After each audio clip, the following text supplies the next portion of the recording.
बिरामी छन् सरकारी अस्पताल। देशभर 309 अस्पतालको शिलान्यास। समुदायमा संक्रमण पत्ता लगाउन एन्टिजेन परीक्षण आरम्भ। नेकपाको दुवै प्रस्तावलाई एकरूपता दिलाउन सक्रियता। मानवाधिकार उल्लङ्घनकर्तालाई विदेश जान बाधा लगायतका खबर आजका पत्रपत्रिकाको अघिल्लो पृष्ठमा छापिएका छन् भने कान्तिपुर दैनिकमा छापिएको अब डोकोमा बोकिनु पर्दैन कि शीर्षकको खबरलाई हामीले खास खबर बनाएका छौं। गर्भवती मात्र होइन, जोसुकै गम्भीर बिरामी भए पनि गाडीभन्दा डोको खोज्नतिर लाग्छन् शुक्ला गण्डकी नगरपालिका 11 बाँसपानीका बासिन्दा। गाउँमा सुविधायुक्त अस्पताल छैन, झट्ट लैजान यातायातको पनि सुविधा नभएकाले यस्तो शास्ति हुने गरेको हो। गाउँमा अस्पताल नहुँदा धेरैपल्ट स्वास्थ्य उपचारमा जोखिम बेहोरेकाहरू सोमबार भने खुसी देखिए। रायपुरको बिसौनामा सुविधा सम्पन्न अस्पताल निर्माण हुने भनेपछि स्थानीय दङ्ग परेका हुन्। गाउँमा सुत्केरी बेथाले च्यापे डोकोमा बोकेर अस्पताल लग्नुपर्छ। बाँसपानीकी सरस्वती भट्टराईले भनिन्, यस्तो गाउँमा अस्पताल बन्ने थाहा पाउँदा को खुसी नहोला र। यातायात सुविधा नहुने भएकाले बिरामीलाई डोकोमा बोकेर दुले गौडा स्याङ्जा लैजानुपर्ने स्थानीयको बाध्यता हो। भट्टराईले भनिन्, अब बिरामी अस्पताल पुर्याउन डोकोमा बोक्नु पर्दैन कि? सामान्य बिरामी भए पनि डोको ठूलो रकम खर्चिएर स्याङ्जाको पुतली बजार र दुले गौडा हुँदै पोखरा जानुपर्ने बाध्यता अब अन्त्य हुनेमा स्थानीय विश्वस्त छन्। सोमबार अस्पताल शिलान्यास समारोहमा कोरोना संक्रमणको जोखिमलाई समेत ख्याल नगरी भेला भएका स्थानीयको भिडले पनि त्यही संकेत गर्थ्यो। घर दैलोमै अस्पताल बन्ने भएपछि अब अकालमा कसैले पनि ज्यान गुमाउन नपर्नेमा विश्वस्त रहेको स्थानीय सरिता भट्टराईको भनाइ छ। नेपाली रेडियो नेटवर्कको नेपाली खबरमा अब अघिल्लो पृष्ठका खबरहरू। सरकारले अस्पताल नभएका सबै स्थानीय तहमा 5 देखि 15 शय्यासम्मका आधारभूत अस्पताल निर्माण गर्ने महत्त्वाकांक्षी योजना सुरु गरेको खबर आजका सबैजसो पत्रपत्रिकाले प्राथमिकताका साथ छापेका छन्। यता नयाँ पत्रिका दैनिक भने जिल्लादेखि केन्द्रसम्म भएका अस्पतालमा जनशक्ति पुर्याउने र भौतिक संरचना बनाउनेतर्फ भने ध्यान दिइएको छैन। हामीसँग भएका अस्पतालहरू बिरामी छन्। विभिन्न जिल्लाका विभिन्न अस्पतालहरूको पछिल्लो अवस्था सहित नयाँ पत्रिका दैनिकले बिरामी छन् सरकारी अस्पताल शीर्षकमा आज कभर स्टोरी गरेको छ। विभिन्न क्षेत्रका उदाहरणहरू छन्। मन्त्री र सांसदले देशभर स्थानीय तहमा नयाँ अस्पताल भवनको शिलान्यास गरिरहँदा देशको जेठो अस्पताल वीर अस्पतालको प्रवेशद्वारको दृश्य यस्तो छ भन्दै वीर अस्पतालको प्रवेशद्वारमा ढलको पानी जम्मा भएको फोटो सहितको खबरमा अगाडि लेखिएको छ। गत चैतमा वीर अस्पतालको अक्सिजन प्लान्ट बिग्रिएको थियो। 35 लाखमा बन्ने प्लान्ट 9 महिनासम्म बन्न सकेन। महामारीको बेला अक्सिजनमा समेत चरम लापरवाही गरिएको छ। यता 8 डाक्टरको दरबन्दी भएको हुम्ला अस्पताल 1 जना करारका डाक्टर र प्रशिक्षार्थीका भरमा सञ्चालित छ। प्रादेशिक अस्पताल जनकपुरमा 11 जना विशेषज्ञ डाक्टरको दरबन्दी छ, तर एउटा पनि पदपूर्ति छैन। वीर र शिक्षण अस्पतालमा नै चिकित्सकको अभाव छ। 40 घण्टा ड्युटी तोकिएका डाक्टर 96 घण्टासम्म सेवामा काम रहन बाध्य छन्। त्यसैगरी 7 वर्षदेखि निमित्तको भरमा दोलखाको जिल्ला अस्पताल सञ्चालन भइरहेको छ। दमौली अस्पतालमा जीवनजल अभाव छ। बिरामी मिनरल वाटर किनेर शौचालय जानुपर्ने बाध्यता छ।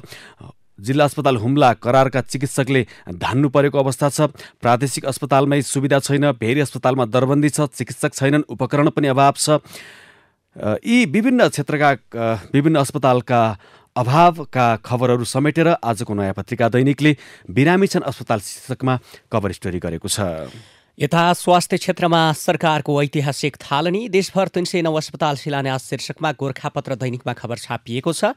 सरकारले गुणस्तरीय आधारभूत स्वास्थ्य सेवामा नागरिकको पहुँच सुनिश्चित गर्न सोमबार मुलुकभरि एकैपटक अस्पताल नभएका 309 स्थानीय तहमा आधारभूत अस्पतालको शिलान्यास गरेको छ। त्यसैगरी 3 सरुवा रोग अस्पतालको शिलान्यास गरिएको स्वास्थ्य तथा जनसङ्ख्या मन्त्रालयले जनाएको छ।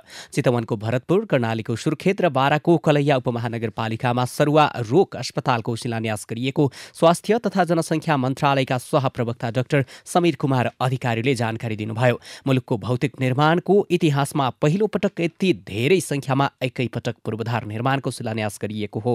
सरकारले यसलाई मुलुकको स्वास्थ्य क्षेत्रमा ठूलो क्रान्तिको संज्ञा दिएको छ। यसैबीच स्वास्थ्य तथा जनसङ्ख्या मन्त्री भानुभक्त ढकालले कोरोना महामारीमा सरकारले जनतालाई उत्कृष्ट सेवा दिन सफल भएको बताउनु भएको छ। उहाँले विश्व स्वास्थ्य संगठनले खोपको सिफारिस गर्न साथ नेपालमा खोप ल्याउन सरकार तयारी अवस्थामा रहेको पनि बताउनु भएको छ। सरकारले काठमाडौँ उपत्यकामा कोरोनाको अवस्था पत्ता लगाउन एन्टिजेन परीक्षण थाले पनि न्यून सहभागिता देखिएको छ।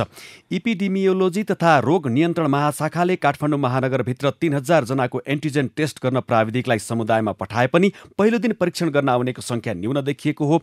इडिसिडीको टोली सोमबार कोरोनाको हटस्पट मानिएको काठमाडौँका विशालनगर, धुम्बाराही, चाबहिल, मित्रनगर, 32 पुतली, गुहेश्वरी, पशुपति क्षेत्रमा परीक्षण गर्न खटिएका थिए। एउटा वडामा 2वटा बुथ राखेर परीक्षण गरिएको हो। एउटा वडाबाट कम्तीमा 500 जना सहित 1500 जनाको परीक्षण गर्ने योजना भए पनि 720 जनाको मात्रै परीक्षण भएको छ। तीमध्ये 43 जनामा पोजिटिभ देखिएको छ। सित्तैमा परीक्षण गर्ने हो भन्दा पनि आएनन्। फिल्डमा खटिएका एक प्राविधिकले भने समुदायमा संक्रमण पत्ता लगाउन एन्टिजेन परीक्षण। कान्तिपुर दैनिकको अघिल्लो पृष्ठमा खबर छापिएको छ।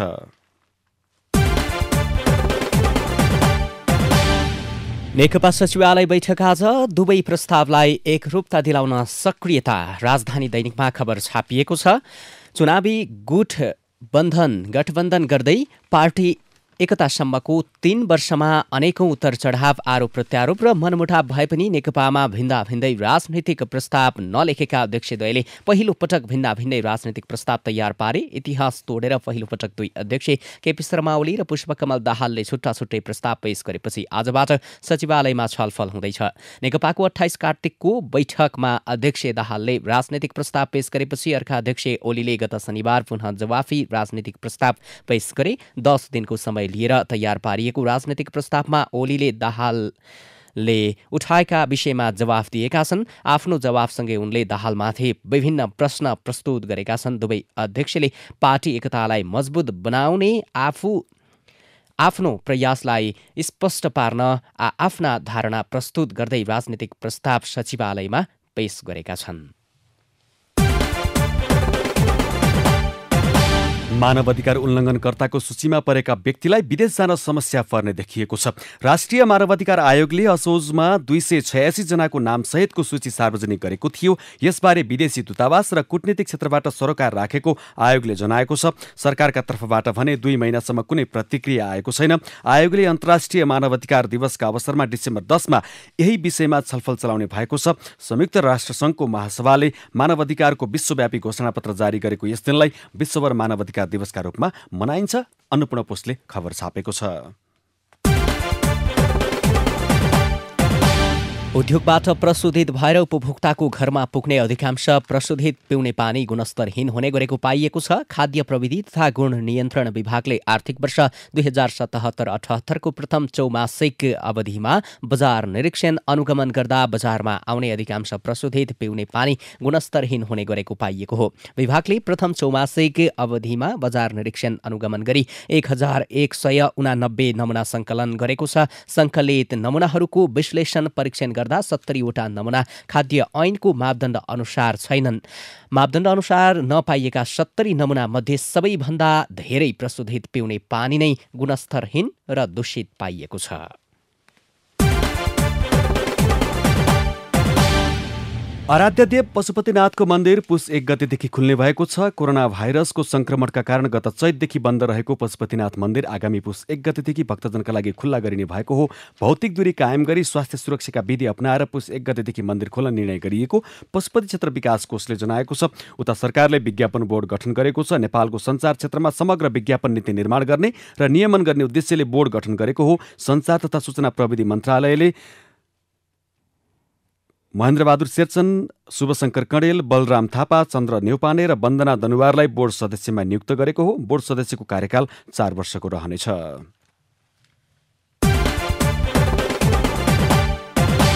मुलुकभरको करिब 3300 किलोमिटर सडक मर्मत गरिने भएको छ। समृद्ध नेपालका लागि सडक, रेल तथा यातायातको विकासको 5 वर्षे महत्त्वाकांक्षी रणनीतिक योजना अन्तर्गत मर्मतको काम थालिएको हो। रणनीतिक योजना अन्तर्गत मुलुकको मुख्य सडकको मर्मत कार्य अगाडि बढाइएको सडक विभागका उपमहानिर्देशक भीमार्जुन अधिकारीले जानकारी दिनुभयो। उहाँले मर्मत कार्यक्रम अन्तर्गत बढी ट्राफिक चाप हुने प्रमुख राजमार्ग, कोर रोड नेटवर्कका सडकमा मर्मत गरिनेछ। यस कार्यक्रमका लागि नीतिगत रूपमा सरकारबाट स्वीकृति प्राप्त भइसकेको उहाँले बताउनुभयो। यस कार्यक्रमका लागि सडकको समेत छनौट भइसकेको र त्यसमा मुलुकका सबै प्रमुख राजमार्ग परेको उहाँले जानकारी दिनुभयो। काठमाडौँमा रेडियो एनआरएन 99.1, देशभर विभिन्न एफएम र संसारभर रेडियो NRN.com मार्फत प्रसारण भइरहेको नेपाली रेडियो नेटवर्कको नेपाली खबरमा अब भित्र पृष्ठका खबरहरू। ट्रान्सपरेन्सी इन्टरनेसनलले गत बुधबार एसियाका 17 मुलुकमा केन्द्रित भएर ग्लोबल करप्सन ब्यारोमिटर 2020 सार्वजनिक गर्यो। सर्वेक्षणमा सहभागी हुनेहरूको धारणामा आधारित उक्त प्रतिवेदन अनुसार मुलुकमा पछिल्लो समय भ्रष्टाचार बढ्दै गइरहेको छ भने चिन्ता गर्नेमा नेपालीले अरू 16 मुलुकका नागरिकलाई उसिनेका थिए। आफ्नो छवि धमिलो बनाउने गरी आएको प्रतिवेदन सरकारलाई स्वीकार्य भएन। प्रतिवेदन सार्वजनिक भएको 4 दिनपछि सरकारका प्रवक्ता पार्वत गुरुङले सरकारको नियमित पत्रकार सम्मेलनमा प्रतिवेदन सरकारका लागि अस्वीकार्य भएको प्रतिक्रिया दिए। सरकारले ट्रान्सपरेन्सी इन्टरनेसनल नेपालका पदाधिकारीहरूको भूमिकामै प्रश्न समेत उठाएको छ। यता आफ्नो आलोचना र टीका टिप्पणी गरिएका दस्तावेज र त्यसमा संलग्नमाथि सरकारले असहिष्णु व्यवहार देखाउनु गलत भएको अधिवक्ता ओमप्रकाश अर्यालले बताउनु भयो। उपत्यकामै 2 किलोमिटर सडक कालोपत्र गर्न 1 वर्ष शीर्षकमा कान्तिपुर दैनिकमा खबर छ। सडकको दूरी धेरै होइन, तर पनि हिउँदमा धुलो र बर्खामा हिलोको सामना गरेर यात्रा गर्नुको विकल्प हुन्न। हिउँदमा त धुलाम्य सडकले नजिकैका सवारी देख्न पनि हम्मे पर्छ। चक्रपथ हुँदै आउने सवारी यी समस्याको सामना नगरिन पशुपति पुग्छन् न त्रिभुवन अन्तर्राष्ट्रिय विमानस्थल। गौशाला चाभेल सडक खण्ड हुँदै यात्रा गर्नेहरू वर्षेनी भोगिरहेको समस्या हो। यो समस्याग्रस्त सडकका रूपमा परिचित यो खण्ड कालोपत्रको काम थालेको पुसमा 1 वर्ष पुग्छ। गौशालादेखि चाबाहिल चुच्चेपाटीको दूरी करिब 2 किलोमिटर मात्र छ, तर वर्ष दिन बितिसक्दा पनि कालोपत्रेको काम सकिएको छैन। यसैगरी अन्तर्बैङ्क एटिएम निशुल्क हुँदा व्यवस्थापनमा लापरवाही शीर्षकमा कान्तिपुरमै खबर छापिएको छ। एउटा बैङ्कले जारी गरेको एटिएम कार्डले अर्को बैङ्कको एटिएम मेसिनबाट पैसा निकाल्दा शुल्क लिन नपाउने व्यवस्थापछि एटिएम व्यवस्थापनमा लापरवाही हुन थालेको छ। केही बैङ्क तथा वित्तीय संस्थाले एटिएम मेसिनमा पर्याप्त पैसा नराखेको र मर्मत सम्भारमा पनि ध्यान दिन छाडेका छन्। एटिएम कारोबारबाट शुल्क उठाउन नपाउने भएपछि त्यसको व्यवस्थापन कम प्राथमिकतामा परेको बैंकरहरू बताउँछन्। कोरोना महामारीका कारण 2076 चैत 9 गतेदेखि बन्द भएका भारतसहित अन्य मुलुकमा हुने व्यावसायिक अन्तर्राष्ट्रिय उडान नेपाल सरकारले खुल्ला गरेको छ। संस्कृति पर्यटन तथा नागरिक उड्डयन मन्त्रालयका सहसचिव बुद्धिसागर लामिछानेका अनुसार मन्त्री परिषद बैठकले मन्त्रालयलाई भारतसहित सबै मुलुकमा उडान खुलाउन अनुमति दिएको हो। आज परराष्ट्र मन्त्रालय मार्फत भारत र त्यहाँ रहेको दूतावासलाई पत्राचार गर्ने तयारी सरकारको छ। कर्णालीमा यो वर्ष धानको उत्पादन बढेको छ। गत वर्षको तुलनामा 5.5% धानको उत्पादन बढेको हो। यस वर्ष कर्णालीमा 1,20,971 मेट्रिक टन धान उत्पादन भएको छ। यो अघिल्लो वर्षको तुलनामा झण्डै 5.5% बढी हो। यसैबीच मौसमले साथ दिँदा यो वर्ष जिल्लामा धानको उत्पादन बढेको हो, तर कृषकले पाउने मूल्यमा भने वृद्धि भएको छैन। गत वर्ष प्रति मन 1200 सम्म बिक्री भएको धान यो वर्ष 1000मै बेच्न बाध्य भएको किसानहरूको गुनासो छ। यता कृषि तथा पशुपन्छी विकास मन्त्रालयले 29,000 टन मल आइपुगेको जनाएको छ। मन्त्रालय स्रोतका अनुसार 19,000 टन DAP र 10,000 टन पोटास मल आइपुगेको हो। खाद्य प्रविधि तथा गुण नियन्त्रण विभागले चालु आर्थिक वर्षको 4 महिना अर्थात् साउनदेखि कार्तिकसम्ममा खाद्य पदार्थ सम्बन्धी विभिन्न कसुरमा 26वटा मुद्दा दायर गरेको छ। विभागले खाद्य ऐन तथा नियम अनुसार न्यूनस्तर तथा दूषित उत्पादन तथा बिक्री वितरण गरेको कसुरमा विभिन्न जिल्ला प्रशासन कार्यालय तथा जिल्ला अदालतमा मुद्दा दायर गरेको हो। 26 मुद्दामध्ये सबैभन्दा बढी प्रशोधित पिउने पानीका 5 लगायत खानेतेल 3, बेकरी 3, दाना 2, चाउचाउ 2, मिठाई 2 का साथै घिउ, दही, चामल, सस, काजु, किसमिस, खाद्य, रङ, बियर, मटर फ्राई लगायत रहेको विभागले जनाएको छ। पछिल्लो समय पाल्पा र गुल्बीका गाउँहरूमा पौष्टिक तत्त्व अन्नको रूपमा रहेको कोदो खेती हराउँदै गएको छ। 3 दशक अघि मुख्य खाद्यान्न बालीका रूपमा स्थापित कोदो खेती जिल्लाका किसानहरूले गर्न छाडेपछि अहिले हराउन थालेको हो। कोदोको महत्त्व थाहा नहुँदा यसको खेतीप्रति आकर्षण घट्दो छ। कोदो फल्ने भेकमै किसानले खेती गर्न छाडेपछि अहिले बिउसम्म पाउन मुस्किल भएको किसानहरू बताउँछन्। अब विदेशका खबर। श्रीलङ्काको एक कारागारमा भएको दंगाका कारण कम्तीमा 8 जनाको मृत्यु भएको छ। अधिकारीहरूले 52 जना घाइते भएको जनाएका छन्। कारागारमा कोभिड-19 को प्रकोप बढ्न थालेपछि बन्दीहरूले धरोटीमा मुक्त हुन पाउनुपर्ने तथा थप सेवा सुविधाको माग गर्दै प्रदर्शन गरेका थिए। त्यस क्रममा महरा कारागारमा खटिएका सुरक्षाकर्मी र बन्दीबीच भिडन्त भएको हो। श्रीलङ्काका कारागारहरूमा रहेका बन्दीमध्ये हालसम्म करिब 1000 जनामा कोभिड-19 को संक्रमण पुष्टि भएको छ। अब केही खेल र खेलाडीका खबर। ओलम्पियन तथा दक्षिण एसियाली खेलकुद शाखा कीर्तिमानी पदक विजेता दीपक बिष्ट कोरोना संक्रमणबाट मुक्त भएका छन्। आइतबार गरिएको आफ्नो दोस्रो PCR टेस्टमा नेगेटिभ आएको बिष्टले सामाजिक सञ्जाल मार्फत यस्तो जानकारी दिएका छन्। 3 मङ्सिरमा उनलाई कोरोना संक्रमणको पुष्टि भएको थियो। उनका पत्नी तथा 13औं शाकी दोहोरो स्वर्ण पदक विजेता आयासा साक्य गत साता नै कोरोना मुक्त भएकी थिइन्। यसअघि बिष्टका आमा, बाबु, भाइ र बुहारीलाई पनि कोरोना संक्रमण भएको थियो। अब एउटा कला सम्बन्धी प्रसङ्ग। चलचित्र निर्माणका लागि आधिकारिक संस्था चलचित्र विकास बोर्डले अझै पनि चलचित्रलाई छायाङ्कनको अनुमति दिएको छैन। स्थानीय प्रशासनले पनि अझै काठमाडौँ उपत्यका तथा उपत्यका बाहिर चलचित्रलाई छायाङ्कन गर्न अनुमति दिएको छैन। तर अहिले केही नेपाली चलचित्रका धमाधम छायाङ्कन भइरहेका छन्। नयाँ चलचित्र ए मेरो हजुर 4 को यति बेला काठमाडौँमा छायाङ्कन भइरहेको छ। यो चलचित्रलाई झरना थापाले निर्माण गरिरहेकी हुन्। त्यसै गरी परदेशी 2 को छायाङ्कन पनि यसै साताबाट पाल्पामा भइरहेको छ। नेपाली रेडियो नेटवर्कको नेपाली खबरमा अब विचार विश्लेषण। पुनरुत्थानमा अनुत्तरदायी प्रवृत्ति कान्तिपुर दैनिकमा छापिएको सम्पादकीय विचारलाई हामीले सुरुमा लिएका छौँ। कोभिड-19बाट सृजित परिस्थितिका कारण निम्तिएको आर्थिक दुरावस्था सामान्य टालटुलले टालिन सक्दैन। गत आर्थिक वर्षमा मात्रै कुल गार्हस्थ्य उत्पादन GDPमा करिब 2 खर्ब रुपैयाँ बराबर क्षति भएको त सरकारी अध्ययनकै ठम्याइ छ। राष्ट्रिय योजना आयोगले गठन गरेको कार्यदलको प्रतिवेदन अनुसार गत आर्थिक वर्षको वृद्धि दर ऋणात्मक नै भएर पनि अरू धेरै अवस्था चौपट छ। 15,67,000 जनाले रोजगारी गुमाएका छन्। झण्डै 12 लाख नागरिक गरिबीको रेखामुनि धकेलिएका छन्। सबैजसो राष्ट्रिय र अन्तर्राष्ट्रिय लक्ष्य पूरा हुने मिति पर सर्ने निश्चित छ। यी सबै क्षति पुनरुत्थानमा 9 खर्ब लाग्ने अनुमान गरी 4 महिना अघि तयार गरिएको यो प्रतिवेदन सार्वजनिक गर्न भने सरकारले चाहेको छैन। आलोचनाबाट जोगिन र तथ्याङ्क लुकाउन अपनाइएको यस्तो प्रवृत्तिले नागरिकलाई सूचनाको हकबाट वञ्चित मात्र तुल्याएको छैन, अनुत्तरदायी विहीन प्रवृत्ति पनि उजागर गरेको छ। यता आजको अन्नपूर्ण पोस्टले अमेरिका स्थित टेनेसी स्टेट विश्वविद्यालयमा प्राध्यापनरत डाक्टर घनश्याम भट्टको लेखलाई छापेको छ। कोरोना खोपमा असमान पहुँच शीर्षकमा डाक्टर भट्ट अगाडि लेख्नुहुन्छ, अमेरिका स्थित ड्युक विश्वविद्यालयको ग्लोबल हेल्थ इन्स्टिच्युटले धनी देशहरूले करिब 3 अर्ब 80 करोड खोपको खरिद गरिसकेको र अर्को 5 अर्ब खोपहरू खरिद गर्ने विकल्प ती देशसँग भएको एक लेख प्रकाशित गरेको छ। यो तिनलाई चाहिने भन्दा ठूलो परिमाण हो। विश्वव्यापी आर्थिक असमानताको कुरूप तस्विरलाई कोरोनाले उजागर गरिदिएको छ। तर केही आशावादी हुने ठाउँ पनि छन्। गाभी, सेपी र विश्व स्वास्थ्य संगठनको अगुवाईमा बनेको कोभ्याक्स नामक योजनाद्वारा संसारका 92 वटा गरिब मुलुकलाई सहज रूपमा खोप उपलब्ध गराइनेछ। यस अन्तर्गत प्रथम चरणमा यी देशलाई जनसङ्ख्याको 3% र दोस्रो चरणमा कुल 20% जनतालाई पुग्ने गरी खोप उपलब्ध गराउने योजना रहेको छ। यो सहुलियत दरमा सहज रूपले उपलब्ध हुनेछ, तर यसका लागि पनि अर्को वर्षको मध्य वा अन्त्यसम्म कुर्नै पर्ने देखिन्छ। नेपाल यी 92 देशको सूचीमा छ। चीन र भारतले पनि नेपालमा अलिकति मद्दत निश्चय नै गर्नेछन्। आर्थिक अनुदान पनि नेपालमा आउने नै छ। अनुदानको सदुपयोग र प्राप्त खोप व्यवस्थापन गर्नुपर्ने चुनौती भने नेपालसँग छ। नेकपाको दस्तावेज युद्ध शीर्षकमा विनोद नेपालको विचार राजधानी दैनिकमा छापिएको छ।